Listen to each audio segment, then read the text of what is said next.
At para sa ating mga balita, Germany sumali na sa gera ng Ukraine.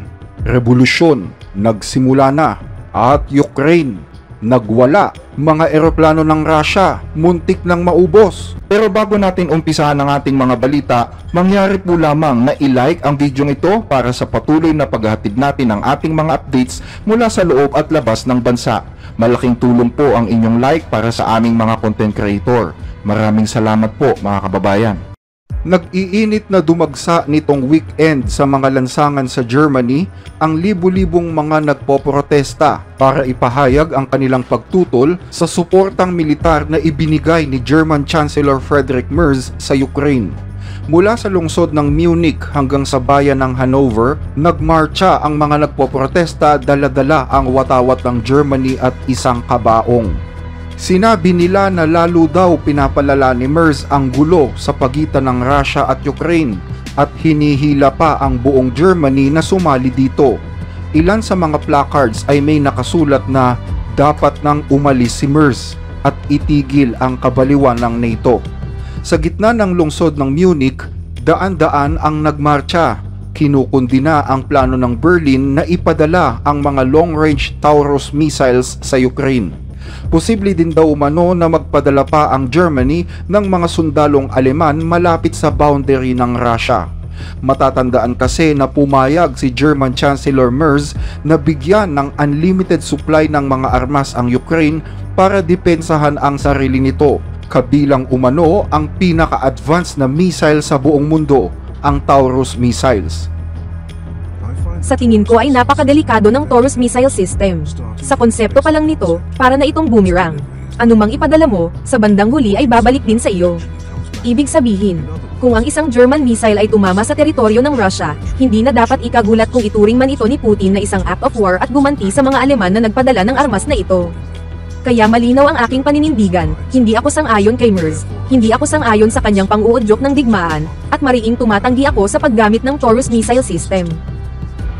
Tutol kami sa mga long-range missiles. Tutol din kami sa pagpapadala ng armas sa Ukraine dahil nakikiisa kami sa Russia. Kaya ang kagustuhan ng Germany na makisali sa digmaan sa Ukraine ay isang bagay na sobra naming tinatanggihan at hindi namin kailanman matatanggap. Dapat pabalikin dito ang mga sundalong Aleman. Hindi sila dapat ipadala roon kahit kailan. Ramdam na ramdam ang tensyon sa maraming lugar. Nagbabanggaan ang mga tutol at hindi tutol sa pagsuporta sa Ukraine. Kaya naman napilitan na ang kapulisan na magpadala ng maraming puwersa para pigilan ang paglala ng tensyon. Kapansin-pansin din ang isang kabaong na may nakasulat na ang kinakaharap ng Germany, na lumalarawan umano sa pangamba ng isang bansa na tila bulag na naglalakad sa gitna ng digmaan. Hindi natin dapat salakayin ang Russia. Dapat ay natuto na tayo ng leksyon matapos na mangyari ito sa ating kasaysayan ng 2 beses. Si Merz ang pinakamasamang bagay na nangyari sa atin. Galing siya sa BlackRock at kontrolado siya ng BlackRock. Hindi lang sa foreign policy ni Merz nag-uugat ang galit ng mga nagpoprotestang ito. Binatikos din nila ang patakaran ni Merz tungkol sa asylum, na ayon sa kanila ay sobrang nagpapahirap sa sistema ng bansa at kinokompromiso pa ang national security ng Germany. Isang aktivista ang tahasang tumawag kay Merz na taksil sa bayan. Sa tingin ko, si Friedrich Merz ay hindi lang isang profesional na sinungaling gaya ng madalas nilang sabihin. Isa rin siyang kriminal at taksil sa bayan. Dapat siyang umalis sa pwesto. Kailangan siyang palitan kaagad. Nagalit ang mga nagpoprotesta ilang araw matapos manindigan ni Merz sa panig ni Pangulong Volodymyr Zelensky ng Ukraine nang bumisita ito sa Berlin. Napagkasunduan nila ang isang military agreement na sinasabing magpapabago daw sa takbo ng digmaan at sisira sa maraming limitasyon. Sa ilalim ng kasunduang ito, popondohan ng Germany ang mga long-range missiles anuman ang uri at lawak ng maaabot nito. Senyales na binibigyang pahintulot na ang Ukraine na patamaan kahit ang pinakadulong bahagi ng Russia. Bukod dito, tutulong din daw ang Germany na pondohan ang satellite-based system na gagamitin sa battlefield communication. Galit naman ang Russia. Mabilis na kinondena ng Kremlin ang kasunduan at tinawag itong act of war. Idiniklara na rin nila ang Germany bilang kaaway at nagbabala ng matinding paghihiganti dito. Ilang mga opisyal ng Russia ang nagsabi na muling bumabalik na naman ang Germany sa pinakamadilim na bahagi ng kanilang kasaysayan. Muli na namang dumadaos-dos pababa ang Germany sa parehong bangin kung saan ito nahulog ilang beses na sa nakalipas na siglo na naging dahilan ng kanilang pagbagsak. Sana ay makabuo ng tamang desisyon ang mga responsableng politiko sa bansang iyon at itigil ang kabaliwang ito. Mula sa pagpapadala ng mga helmet hanggang sa pagbibigay ng kakayahang magsagawa ng mga deep strike, ang Germany na ngayon ang naging pangalawa sa pinakamalaking supplier ng armas sa Ukraine, pangalawa sa Estados Unidos. Itinuturing ito bilang isang malaking turning point mula sa kanilang dating estriktong pag-iingat sa militar matapos ang digmaang pandaigdig. Dahil sa pagbabagong ito, nagkakaroon na ngayon ng malalim na dibisyon sa politika at sa lipunan ng Germany. Hindi lamang nagpoprotesta ang mga tao dahil sa digmaan, kundi pati na rin sa pagkawala ng mga programang panlipunan para lamang pondohan ang defense budget. Kahit sa loob mismo ng partidong kinabibilangan ni Merz, nagkakaroon na rin daw ng lamat na nagresulta sa hindi pagkakasundo-sundo dahil sa pagbabagong ginawa niya. Habang papalapit ng papalapit ang mga German missile sa Moscow at lumalawak ang dibisyon sa loob ng bansa, ang tanong ngayon ay hindi na kung ano ang magiging epekto nito sa kanila, kundi kung gaano kabilis at kalala mararamdaman ang mga epektong ito.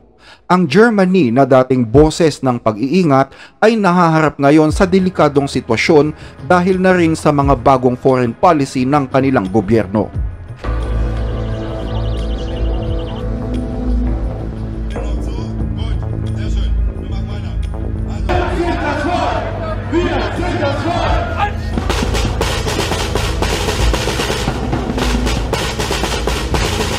Sa ibang balita, Ukraine, nagwala. Mga eroplano ng Russia halos maubos.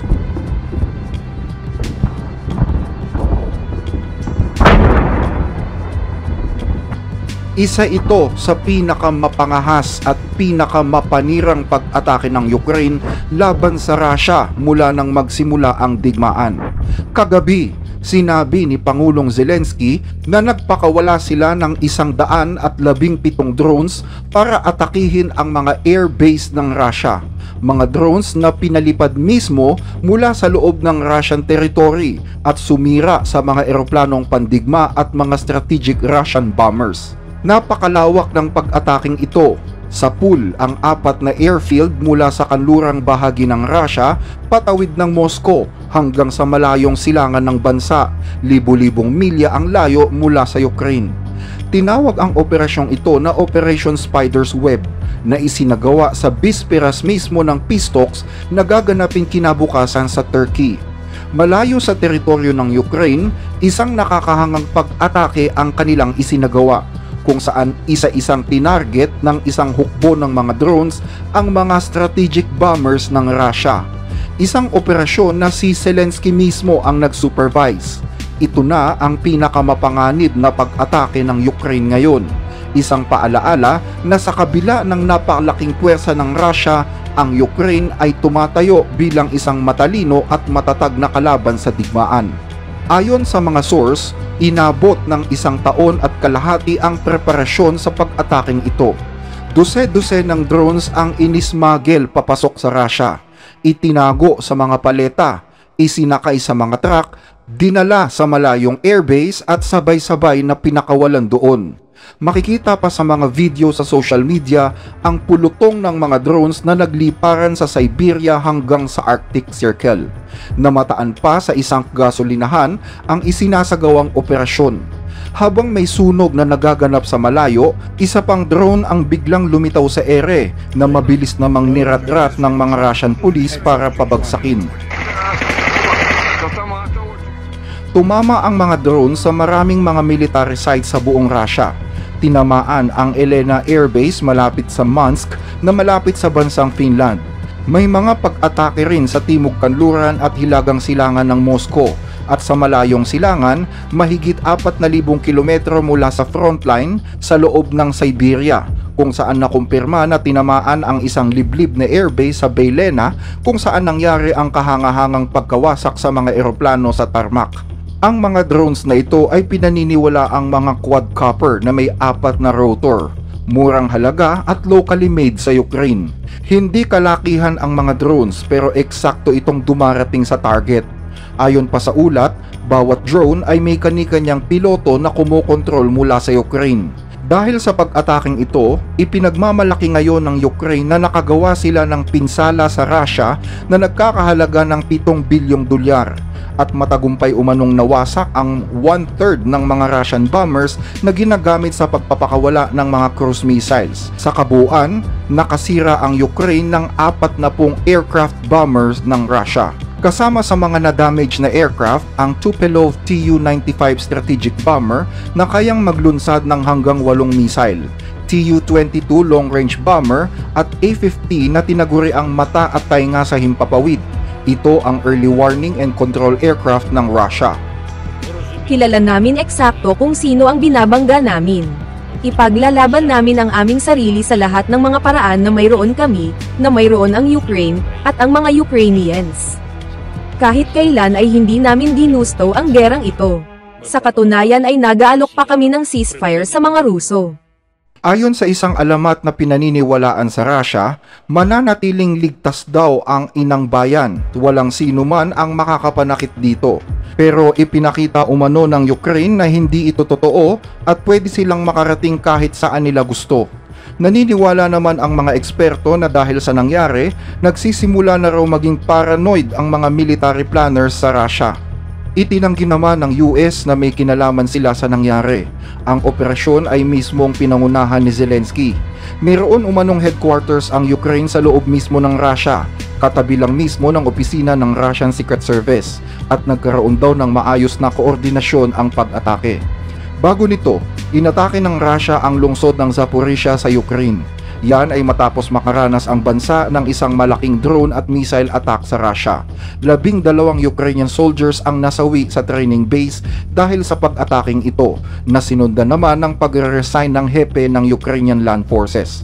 Tanong ngayon ng marami, ano pang pag-asa meron sa peace talks na gaganapin sa Istanbul matapos ang kaguluhang naganap sa loob ng 24 oras? Hanggang dito ang ating mga balita.